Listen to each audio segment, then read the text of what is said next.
Bonjour à tous, je m'appelle Philippe Archambault et j'ai le plaisir d'animer Cause Prévention, un balado sans risque de la STAS.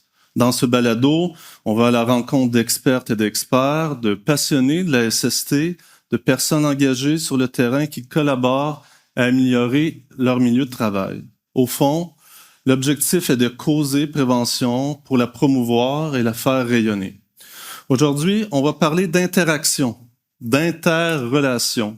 Ce sont des notions qui nous sont chères à la STAS. Si vous connaissez le modèle de l'approche globale, vous savez qu'une situation de travail est le résultat de plusieurs interactions entre différentes composantes, plusieurs éléments. Pensez au temps, à l'environnement, aux pratiques organisationnelles. Dans cet épisode, c'est une interrelation entre deux catégories de risques en apparence étrangers qui va retenir notre attention. Avec notre invité, Julio Silva, je vais m'entretenir des liens qui existent entre les risques de troubles musculo-squelettiques, les TMS, et les risques psychosociaux, les RPS. Bonjour Julio. Merci d'avoir accepté notre invitation. Alors, vous êtes ergonome de formation, vous travaillez à la Direction générale de santé publique de Montréal pour les équipes de santé au travail, plus précisément au service de prévention des risques à la santé des travailleurs et des travailleuses. On vous a invité, bien sûr, pour votre expertise, mais aussi pour votre grande expérience du terrain. Disons que vous avez observé de près à la fois les TMS et les RPS. Justement, avant de nous lancer dans des définitions, pouvez-vous nous décrire, ça ressemble à quoi, un ergonome sur le terrain? Oui, bon, mais d'abord, bonjour Philippe. Pour moi, c'est aussi un plaisir d'être ici. Je remercie aussi beaucoup la STAS pour cette invitation, parce que ça me permet de partager un peu mes connaissances et mon expérience, mais plutôt pour partager tout ça avec des personnes qui sont intéressées, qui sont là aussi pour essayer d'utiliser ça dans les jours à jour pour améliorer les pratiques de prévention. Bon, si on revient un peu à votre question, en termes c'est quoi qui fait un ergonome sur les terrains? OK, mais l'ergonome, c'est les professionnels de santé qui s'intéressent davantage à la personne en activité, un employé, un travailleur en activité. Et nous, d'une façon générale, quand on demande aux gens, c'est quoi qui fait un ergonome? Les gens vont toujours regarder comme un professionnel qui va venir pour regarder des postes qui sont à l'ordi, surtout un poste à l'ordi, mais c'est beaucoup plus large que ça. Et en santé publique, on s'intéresse beaucoup à des milieux de travail où il y a beaucoup plus de problématiques reliées à la santé et à la sécurité du travail. Donc, grosso modo, on fait des analyses sur les terrains pour identifier des contraintes et trouver des solutions à atténuer la problématique ou les éliminer à la source. Parfois, on a une image un peu stéréotypée, on s'en est déjà parlé, de l'ergonome qui est là pour ajuster les équipements, ces différentes surfaces de travail, mais au fond, il y a une approche très globale. On va pouvoir justement en parler tout au cours de l'entretien, mais le travail d'un ergonome concerne l'aspect physique, mais pas que de l'être humain. Oui, c'est vraiment comme une excellente observation. Mais pourquoi? Parce que normalement, si je reviens un peu à mon exemple, ça c'est surtout regarder l'aspect physique de la tâche, l'aménagement qui fait en sorte que la personne va avoir un environnement beaucoup plus adapté à sa réalité. Mais en fait, quand on fait des analyses sur les terrains, on s'intéresse à trois dimensions. La partie physique ou sinon biomécanique, qui touche vraiment les troubles musculo-squelettiques, mais on s'intéresse beaucoup à la charge cognitive, sinon à la charge sociale. Quelles sont les relations de la personne avec les collègues, les supérieurs, la clientèle? Sinon, quelle est la charge mentale quand je réalise une tâche? Ce n'est pas juste exécuter une tâche, mais il y a parfois des prises de décision. Il y a beaucoup d'éléments qui sont en arrière, qui sont invisibles, et les ergonomes s'intéressent beaucoup à l'invisible. Une personne qui voit la tâche en soi, il va la voir, mais il ne va pas comprendre qu'il y a des enjeux autres. Et nous, on essaie toujours d'aller chercher la différence entre les travaux prescrits et les travaux réels. quand on sort des faits, on est capable de démontrer où se trouvent les contraintes qui sont reliées au travail. Pour revenir à la présentation initiale, je disais qu'aujourd'hui, on allait s'intéresser à des interrelations. Le travail même d'ergonome, c'est sa cible, c'est pas l'objectif, mais l'objet du travail, c'est les interrelations en différentes composantes. Tout à fait. Et sinon, j'aime beaucoup quand vous avez mentionné la notion de l'approche globale, qui parle vraiment de voir l'ensemble des éléments qui vont faire partie des contraintes. Et c'est ça qu'on utilise aussi en ergonomie. Il y a deux volets principaux pour les ergonomes. Celui qui est beaucoup plus basé sur l'utilisation des outils pour regarder combien de gestes la personne exécute ou quoi que ce soit. Et c'est comme une approche qu'on appelle Human Factors, mais sinon, il y a l'approche qui, c'est beaucoup plus celui qui est utilisé sinon au Québec ou en France. C'est beaucoup plus basé sur l'analyse de l'activité. Disons, fait l'édition de la revue OP, mais parfois, il y a des contraintes qui ne sont pas vues par les gens en termes de remise des documents, faire des entrevues, chercher les sujets. Donc, ce sont des choses qui, ça peut mener des contraintes, mais c'est plutôt la personne qui vit la situation qui la voit. Et parfois, elle essaie d'expliquer, mais ce n'est pas toujours facile de démontrer où se trouve la problématique. Maintenant que la table est mise, plongeons dans notre sujet, qui est l'interrelation entre les TMS et les RPS. Pour avancer, j'aimerais d'abord qu'on définisse chacun de ces risques. Quand on parle de risque de TMS, de quoi parle-t-on? D'abord, si je commence par la définition des TMS, c'est que c'est super important de vulgariser aussi toute l'information. Et d'abord, c'est pour comprendre les TMS, je pourrais dire que ce sont des affections qui sont reliées au travail, mais qui vont causer des problématiques comme des douleurs, des inconforts sur les muscles, les tendons, les ligaments, et qui sont vraiment reliés à des tâches qu'on utilise, qu'on fait dans notre travail, qui pourront engendrer des effets sur notre santé physique. Et je pourrais vous donner quelques exemples. Les plus connus, c'est quand on a des problèmes au dos, des maux de dos, sinon des problèmes reliés aux épaules.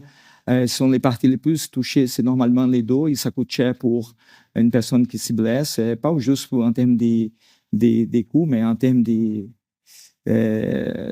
d'absentéisme, rester seul à la maison, se culpabiliser pour une chose qu'on n'est même pas coupable. C'est toutes les conditions de travail qui vont générer ça. Donc, ça, c'est la définition générale des TMS. Je crois qu'année après année, c'est le risque qui prédomine en termes de statistiques. Est-ce que je me trompe? Non, non.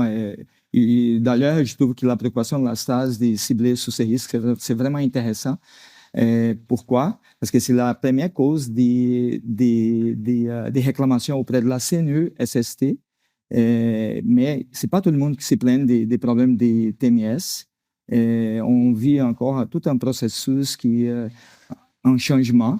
Il y a même des milieux qui vont traiter les personnes qui ont des TMS comme des personnes qui chialent, qui vont avoir des problématiques qui ne sont pas réelles, mais en fait, il y a une personne sur 4 au niveau de l'enquête québécoise de la santé publique ou populationnelle, pardon, EQSP, j'oublie un peu l'épée, mais EQSP, la santé de la population, bon, finalement, ça me revient en tête. Et ça démontre qu'il y a beaucoup de gens qui sont en souffrance, mais qui ne vont pas rapporter la problématique des TMS. Donc, ça devient vraiment une grosse problématique de santé publique. Donc, il y a beaucoup de données qui sont vraiment cachées, qui ne démontrent même pas la réalité du terrain, mais malgré tout ça, c'est encore la première cause d'absence. J'imagine quand la blessure est progressive, dans le temps, peut-être qu'il y a moins de déclarations quand la blessure est soudaine. Est-ce que c'est lié, le mode d'apparition des TMS? Ou... Oui, en fait, il y a comme 3 modalités. Une, c'est comme soudainement. On pourrait avoir déjà, disons, quelqu'un qui travaille dans debout toute la journée, il est déjà exposé à un facteur de risque, c'est la position statique longue durée.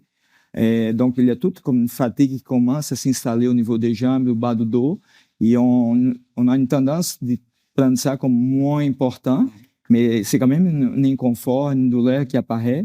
Mais si jamais la personne va juste chercher un crayon qui tombe par terre et elle va chercher, oups, ça arrive quelque chose. Est-ce que c'était les crayons ou c'était toute l'accumulation qui est venue avant? Ouais. Sinon, par des gestes qui se répètent. Et il faut aussi tenir compte que les muscles ne sont pas faits pour résister si longtemps. Il y a des tâches qu'on pourrait privilégier d'autres mécanismes pour réaliser la tâche que juste répéter un geste.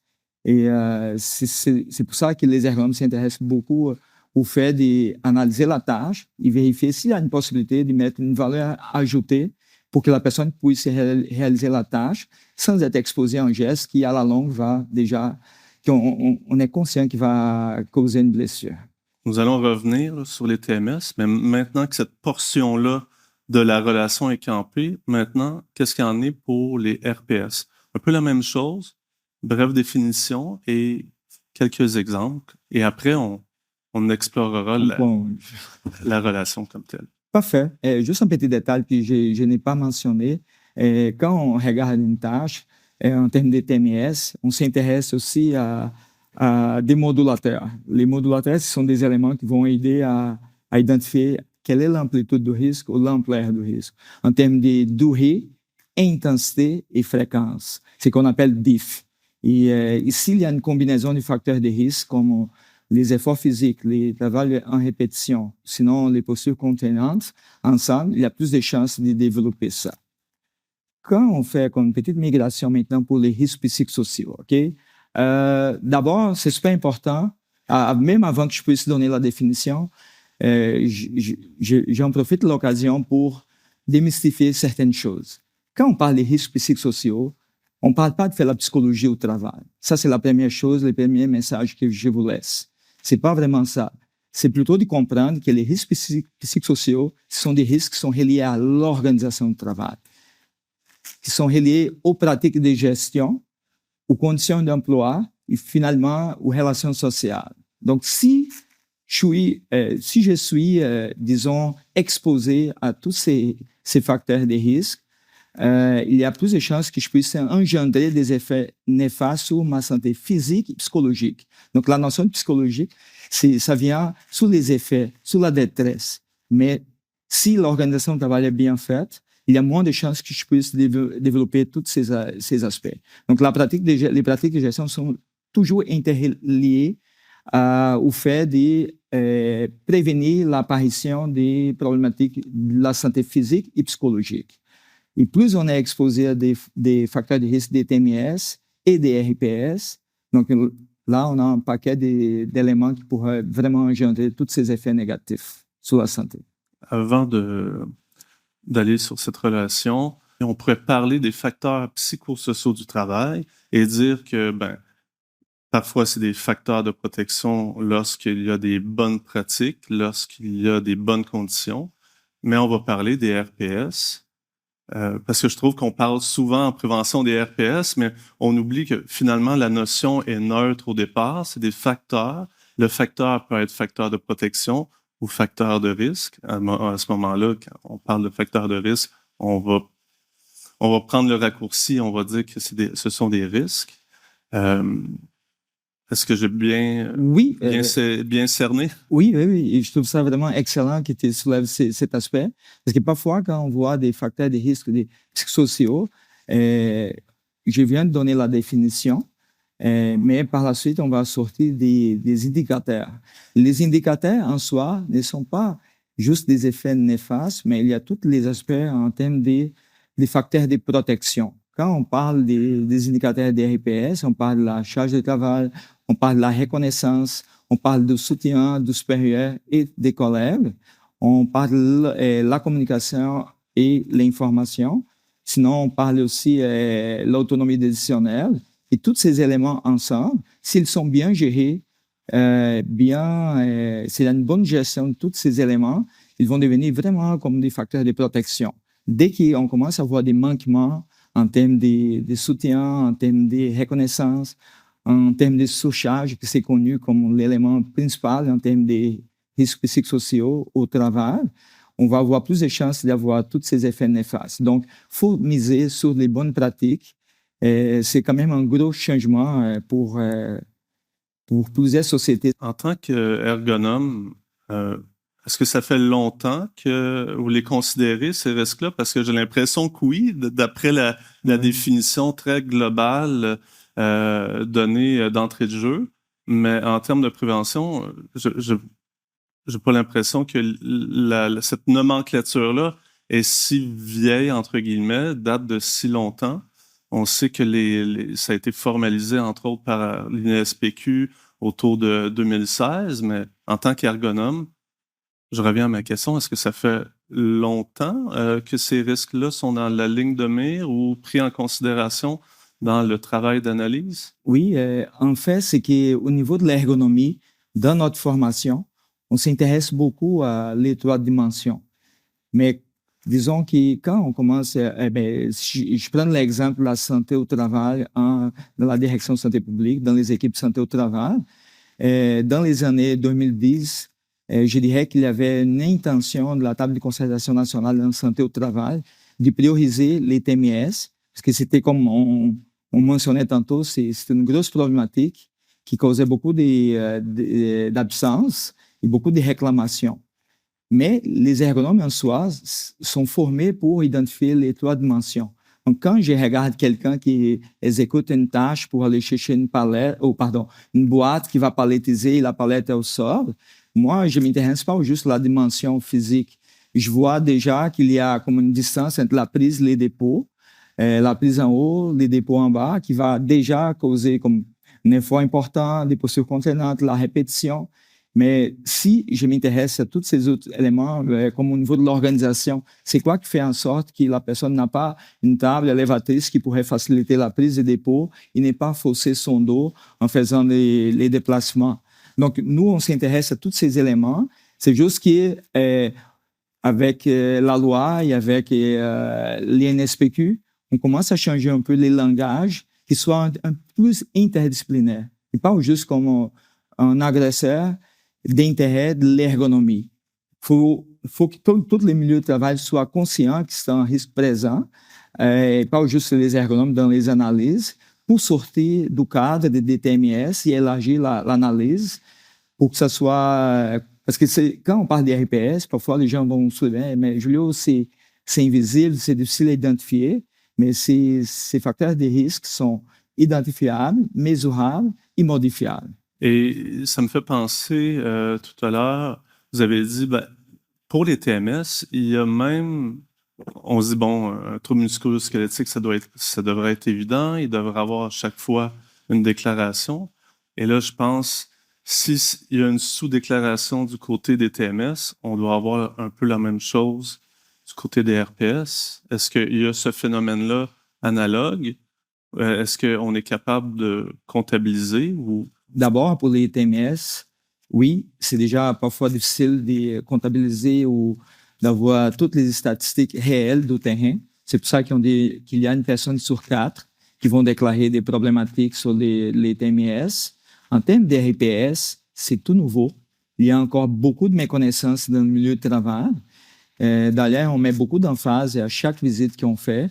On propose déjà une séance de sensibilisation pour expliquer c'est quoi les RPS. Pourquoi il faut s'intéresser? Quels sont les effets sur la santé physique et sinon sur les aspects économiques de l'établissement? Si je suis confronté à une situation difficile dans mon travail, il ne faut pas que je puisse être gêné de lever la main et aller voir mon supérieur et mentionner il y a quelque chose qui ça va un peu mal. Après 2 semaines, je suis vraiment en surcharge. Je ne suis pas capable de livrer toute la marchandise. Est-ce qu'on peut réviser un peu ma charge de travail pendant une période X de temps pour que je puisse éviter de tomber dans une situation critique? Maintenant, vous avez bien défini TMS, ensuite RPS, avec toute la complexité ici. On n'a pas la prétention de tout couvrir ce sujet-là qui est très, très riche, mais de donner des bonnes bases. Maintenant qu'on a ces bonnes bases-là, j'aimerais qu'on pense ensemble à cette relation-là. Il y a quelques années, ce sont mes collègues qui m'ont fait découvrir justement l'interrelation entre TMS et RPS. Et moi, ça m'a frappé puisqu'il y a quand même parfois un certain un certain réflexe en SST de classer par risque, de classer les choses dans des petites boîtes et de se spécialiser en fonction d'un risque. Et je trouvais que ça venait éclater un peu cette vision-là très... je ne sais pas comment la qualifier, mais chaque chose à sa place, comme le corps, l'esprit. Et là, soudainement, ben pas soudainement, parce que je comprends bien, dans le travail d'ergonome, c'était déjà porté à l'attention, mais on met l'accent sur l'interrelation de deux types de risques. Alors, j'aimerais, comment ça fonctionne, cette relation-là? Est-ce que ça fonctionne dans les deux sens, les TMS qui nourrissent les RPS qui nourrissent les TMS? Donc, peut-être juste expliquer cette relation-là et bien évidemment, quelques exemples. Je vais essayer de répondre, répondre à cette question dans quatre façons différentes. C'est une bonne question, oui. Non, mais c'est quand même intéressant comme question. La première des choses, c'est que quand on est confronté à une situation qui demande des efforts physiques ou même une charge mentale importante, comme une charge cognitive importante pour la prise de décision, pour comment organiser mon travail, il y a quand même un stress qui va débarquer et parfois les gens ne les voient pas, OK? Ça pourrait être quelqu'un qui va au bureau, qui fait un rapport super important. Et c'est une personne ressource dans l'établissement. Il y a plusieurs personnes qui vont venir les voir pour poser des questions, mais à chaque fois qu'il y a une interruption, même s'il y a beaucoup de volonté d'aider les autres, ça cause une charge mentale et ça pourrait perturber tout son travail. Donc, parfois, c'est difficile à gérer tout ça. Ici, ça commence à devenir comme une contrainte de temps pour livrer la marchandise, les rapports. Ça pourrait devenir comme une détresse qui va embarquer sur la personne. Et par la suite, elle commence à avoir une tension. Elle voit le temps passer, elle n'est pas capable de livrer la marchandise.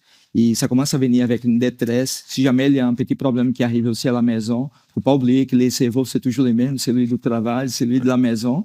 C'est pour ça qu'il faut toujours avoir du soutien pour atténuer la charge émotionnelle avec les collègues, avec les supérieurs.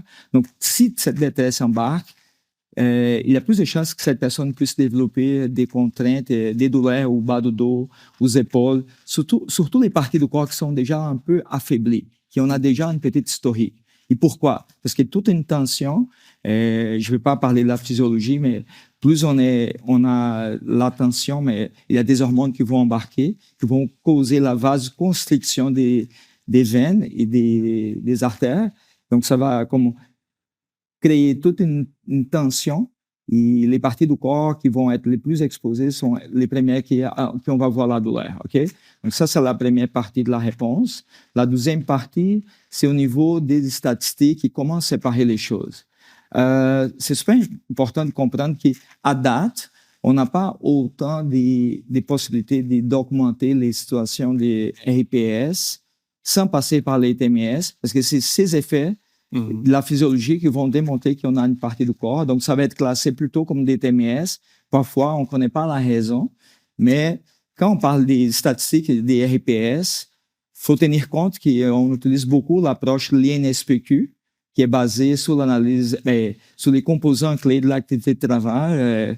Comme je disais, la surcharge, je ne sais pas si la réponse elle devient compliquée, mais l'autonomie décisionnelle, les soutiens, la communication, l'information, accès à tout ça. Vous avez donné un exemple de RPS à TMS, donc si on peut dire de l'esprit au corps. Est-ce qu'on peut avoir l'inverse, donc des TMS, avoir que ça crée justement une surcharge, une détresse psychologique. Ouais.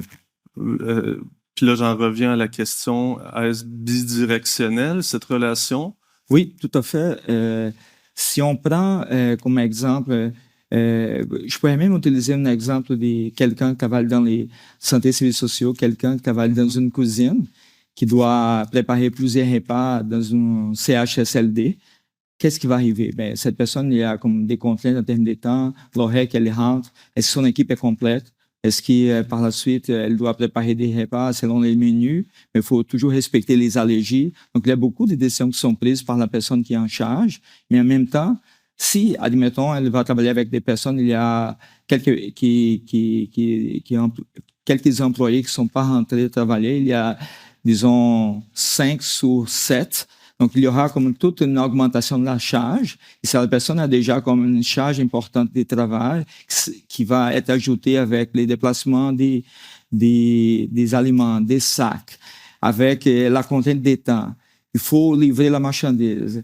Il y a beaucoup d'éléments qui vont rentrer, qui vont faire en sorte qu'il y aura plus de chances que les TMS vont déclencher une problématique ou vice-versa, parce que la personne pourrait juste lever la main et dire, écoutez, ça marche pas, c'est trop intense, c'est trop serré en termes de temps, j'ai pas les moyens, j'ai pas les équipements nécessaires pour réaliser la tâche. Et ça pourrait développer comme une source qui bidirectionnelle en termes de RPS ou TMS, parce que les contraintes sont là et c'est la réalité du terrain qui va démontrer ça. À écouter les réponses, j'ai toujours l'impression, et depuis peut-être toujours précisément, si on prend l'idée même d'une charge, la charge, on la pense comme une charge physique, disons quelque chose à soulever, mais cette charge-là a toujours une portion psychologique ou invisible. Et ben, je dis toujours, peut-être que je fais fausse route, mais c'est comme si dans l'aspect physique même du travail, il y avait dans cette notion de charge, à la fois charge physique et psychologique. Notre organisme, il y a une façon de nous envoyer un message que ça va moins bien. C'est que quand on commence à avoir trop de stress, beaucoup de stress dans notre travail, on commence déjà à ressentir des inconforts sur plusieurs parties du corps. Et parfois, c'est pas juste l'effet de soulever des boîtes ou manipuler des objets ou manipuler des patients ou sinon juste déplacer des patients qui va causer ça. C'est tous les stress qui viennent avec la situation. Les temps, la contrainte des temps, c'est elle qui joue un rôle super important. D'ailleurs, dans tous les établissements, quand on pose la question, c'est quoi pour vous les RPS? Et les gens vont soulever dans un premier temps la surcharge, la charge de travail importante. Mais les effets sont sur les côtés physiques. Et la partie invisible, c'est celle que les gens parfois ont peur de partager parce qu'ils ne se sentent pas super bien accueillis. D'ailleurs, je soulève un super bon coup du ministère de Santé, c'est d'avoir créé la communauté des veilleurs. Je ne sais pas si vous avez déjà entendu parler de ça, mais c'est comme une communauté qui met beaucoup de personnes dans les établissements pour être là à l'écoute. Donc, si moi, je suis veilleur dans mon équipe, si quelqu'un ressent comme une problématique qui arrive à la maison ou même au bureau, cette personne vient me voir, partager un peu ses défis.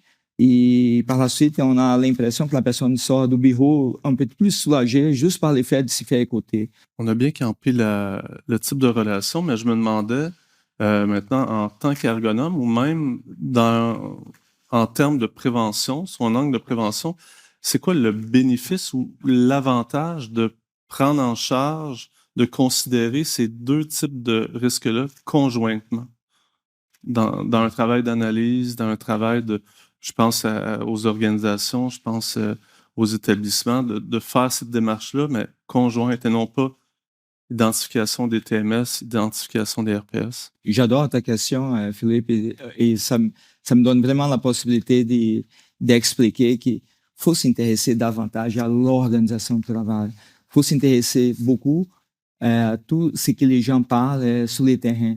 Il faut encourager les gens à soulever, pas vraiment des problématiques, mais les enjeux.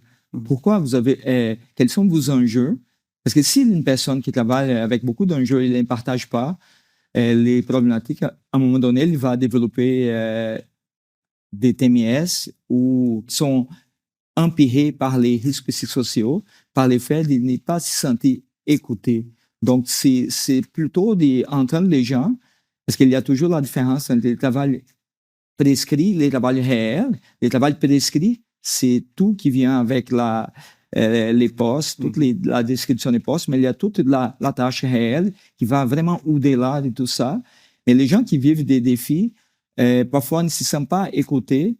Et à la base, on parle de l'organisation du travail. Donc, si on est capable d'organiser une tâche pour éliminer les risques à la source, il y a moins de chances qu'on puisse même développer des TMS. Pour en revenir à la question qui était l'avantage, le bénéfice, si je comprends bien, d'aborder RPS, TMS conjointement, c'est aussi, disons, de mieux identifier la vraie source peut-être du problème ou de la contrainte. Parce que peut-être que sous le TMS, c'est ça que vous avez évoqué tout à l'heure, sous un problème qui a l'air complètement musculo-squelettique, en fait, l'origine ou la source même est beaucoup plus du côté des RPS. Je vous donne un autre exemple aussi pour faciliter la compréhension. Récemment, j'ai fait une analyse dans un établissement qui faisait beaucoup des pièces d'avion pour l'armée américaine et même canadienne. Donc, il y avait beaucoup de contraintes en termes de documenter les postes. Donc, on ne pourrait pas prendre des images et les analyser au bureau. Donc, on devait faire l'analyse sur place. Après quelques minutes, disons 30 minutes ou plus, on avait remarqué que une madame faisait toujours la même tâche. Mais sa tâche était de mettre un scellant sur des pièces. Mais c'était une tâche il y avait beaucoup de précision. Mais dans une analyse préliminaire, j'avais remarqué que la hauteur de la table et la chaise n'étaient pas super adaptées à la madame, mais elle parlait toujours et en même temps à deux personnes qui étaient à côté d'elle. En rapprochant et en commençant à poser des questions à la madame, j'ai remarqué déjà les facteurs de risque, les postures contraignantes, la position de sa tête complètement penchée. J'ai remarqué que l'éclairage n'était pas si fort pour qu'elle puisse appliquer là.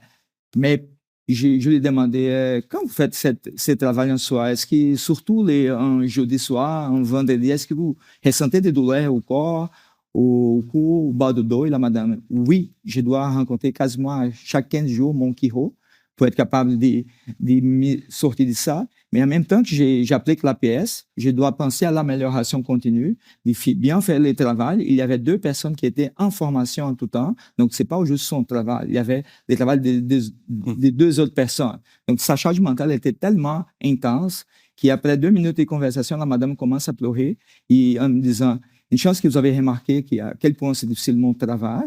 Et quand on a présenté les rapports plus en détail, elle disait, mais merci d'être là à l'écoute. Parce que j'essaie d'expliquer aux gens que c'est pas facile et les gens ne comprenaient pas. Et juste pour finir avec cet exemple, c'est que la madame formait des personnes pour un cycle de un an de formation. Donc, si une personne part, pour la madame, ça serait comme la détresse, parce que c'est comme recommencer le processus et jamais arrêter la formation. Ouais.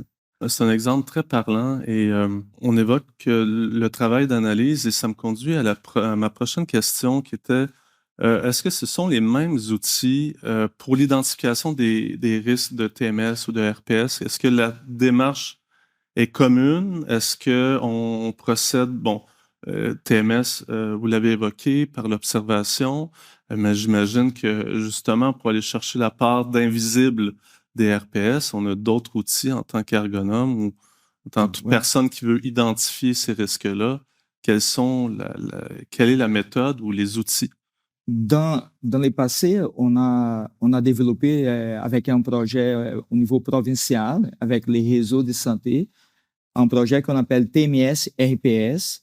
Si ma mémoire est bonne, elle date de 2018-2019, où on voulait faire des observations pour toute la partie TMS et aller chercher des validations en termes de RPS avec des entretiens. Donc, si je suis capable d'identifier que la tâche cumulé en termes de soulèvement, ça dépasse 6 tonnes, ça dépasse même une norme ISO 11228, c'est juste la norme qui parle de soulèvement des charges, mais je voulais aussi ajouter les côtés organisationnels. Donc, je posais la question à la personne, quand vous faites cette tâche, est-ce que vous avez l'impression que vous avez le temps nécessaire pour bien réaliser la manutention? Est-ce que vous avez le temps suffisant pour... Mais on a développé un aide-mémoire qui est disponible et on pourrait après diffuser auprès de la STAS. C'est un document public, c'est les cartables du projet TMS RPS, qu'il y a un aide-mémoire pour chaque indicateur des RPS. On a des questions en termes de sous-charge, en termes de manque de reconnaissance, un manque de soutien. Donc, on pourrait utiliser l'aide-mémoire que c'est quelque chose qui s'est basé sur l'analyse sur le terrain. Et ça pourrait être bien pratique. Parfois, c'est pas si simple de faire un rapport avec ça, mais avec la pratique, les conseillers en santé et sécurité ou les personnes qui sont dans les comités SST seront en mesure d'améliorer la capacité d'augmenter tout ça. Vous avez évoqué le rapport, donc le document qui est produit après l'analyse dans le milieu, dans une organisation, et je me demandais comment, ensuite, quand ce travail-là est fait, quand le rapport est déposé, comment une équipe de travail peut s'approprier ce rapport-là dans sa volonté d'améliorer, évidemment, le milieu. Dans un premier temps, on essaie toujours d'identifier quelles sont les contraintes. On soulève les contraintes et dans une deuxième partie, on va regarder quelles sont les pistes de solutions. Parfois, les entreprises n'ont pas de choix, sinon faire appel à un consultant en ergonomie ou sinon même au réseau de santé pour qu'on puisse faire appel aux ergonomes qui vont venir pour valider certaines choses. Mais idéalement, il faut faire une identification du risque, sortir les facteurs de risque des TMS, ensuite des RPS, disons que les gens parfois vont soulever qu'ils ne se sentent pas reconnus quand ils donnent des propositions sont pas prises en considération. Donc, on pourrait sortir une liste de choses qui pourront aider à ça. D'ailleurs, ça me permet aussi de parler des fiches synthèse, fiches résumées, parce qu'on a changé les noms. C'est des fiches résumées qui ont été créées par l'équipe de santé au travail de Montréal et qui est disponible aussi sur l'Internet, que vous pouvez regarder pour chaque indicateur de RPS. Il y a un document qui est pour les travailleurs et pour les employeurs qui pourront les aider à sortir par la suite un plan d'action pour chaque élément qui est identifié, de sortir des recommandations, disons en termes de surcharge. Il y a une liste de recommandations qu'on donne et c'est sûr et certain qu'il y aura des recommandations qui vont bien combler les besoins des établissements. Mais idéalement, il faut identifier, créer un plan d'action. Et avec l'approche LASTAS, ça me fait penser à Radia, qui, quand j'ai suivi sa formation, elle disait qu'il y avait un outil qu'on pourrait aller chercher les parties prenantes. Donc, il faut chercher l'implication du syndicat, il faut chercher l'implication du comité SST, la haute direction, des représentants des employés, pour que tout le monde soit en concertation pour aller chercher la bonne information. Une chose aussi que j'aimerais aviser, c'est qu'avec tous les changements de la loi, c'est à partir du 6 octobre 2025 et les milieux de travail auront l'obligation d'identifier les risques des RPS aussi, inclure dans les programmes de prévention. Si on parle d'un établissement de 20 travailleurs et plus, et des 19 et moins, c'est plutôt avoir un plan d'action. Mais les réseaux de santé avec les ASP, avec l'INSPQ, l'IRISST, ont travaillé très fort pour créer des programmes de santé. Et à date, il y en a 6 qui ont été produits. Un programme de santé pour les risques biomécaniques, un programme de santé pour les risques psychosociaux, un pour amiante, la silice, bruit et produits chimiques. Donc, si les milieux veulent chercher de la bonne information, les programmes sont aussi disponibles sur les sites de la CNE-SST, qui pourront servir de référence. C'est tout nouveau. Il y a encore beaucoup de défis, beaucoup de lectures, mais il faut chercher les ASP, les réseaux de santé pour chercher de l'aide, pour décortiquer toute l'information. Merci. Notre entretien tire déjà à sa fin. Et avant qu'on se quitte, j'aimerais te demander des conseils pour la route. Donc, la STAS est paritaire. Donc, un conseil plus pour les travailleuses et les travailleurs, puis un conseil plus pour les gestionnaires. Un conseil, évidemment, pour, disons, la prise en charge des TMS et les RPS, mais qui se voudrait comme une proposition d'action simple, quelque chose qui peut être mis de l'avant assez facilement, mais, ou sinon, ça peut être quelque chose de plus complexe, mais je te laisse. Je vais en profiter de cette occasion pour soulever quelques aspects. Les premiers de tous les aspects, c'est l'importance de considérer qu'avec les changements de la loi, on ne va pas juste identifier les RIPS pour que ça soit comme un checklist. On vient d'identifier, on les met dans les programmes de prévention et on les met dans les tiroirs. Non, il faut vraiment s'intéresser pour atténuer la problématique parce que tantôt je disais que les TMS, c'est la première cause d'absence ou des réclamations, mais les RPS, la première cause d'absence longue durée. Donc, si on perd des joueurs vraiment importants dans nos équipes, c'est pas bon.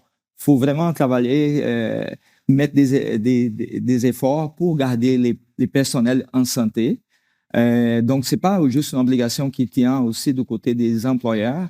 Il faut toujours soulever aussi l'importance que tout le monde soit bien engagé dans les processus. Donc, ça prend une grosse participation de la part des gens. Mais si les gens veulent participer, il faut donner la voix aux personnes pour qu'ils puissent participer. Donc, c'est comme une responsabilité partagée. Et ça, c'est les côtés que j'aime le plus. Il faut aussi briser les silences. C'est un gros changement pour la culture québécoise, l'inclusion des RPS et pour plusieurs sociétés. Donc, si quelqu'un lève la main pour dire que ça va mal, il ne faut pas juger la personne. Il faut considérer qu'on est exposé à toutes sortes de contraintes. Ça fait partie de la vie, mais on cherche une amélioration pour qu'on soit mieux encadré. Et tout ça, tous ces efforts avec la collaboration des ASP, du réseau de santé, pour qu'on puisse travailler en termes de prévention, vulgariser l'information, avoir plus de sciences d'information, décortiquer toute l'information et être au service de la santé des gens parce que nous, on cherche des milieux de travail sains. Merci, Julio. Merci pour ton temps. Merci pour toutes ces connaissances puis pour cette vulgarisation là. Ça paraît que vous êtes passionné par le sujet. J'ai vraiment beaucoup appris de choses aujourd'hui. Et j'espère que nos chemins se recroiseront, assurément. Et voilà qui conclut cet épisode de Cause Prévention, un balado sans risque de la STAS. Merci pour votre écoute. On vous invite à consulter les documents en référence qui apparaissent dans la description de cet épisode. Si vous avez aimé ce balado, partagez-le et laissez-nous un commentaire. On se retrouve bientôt avec un nouvel épisode pour Causer Prévention.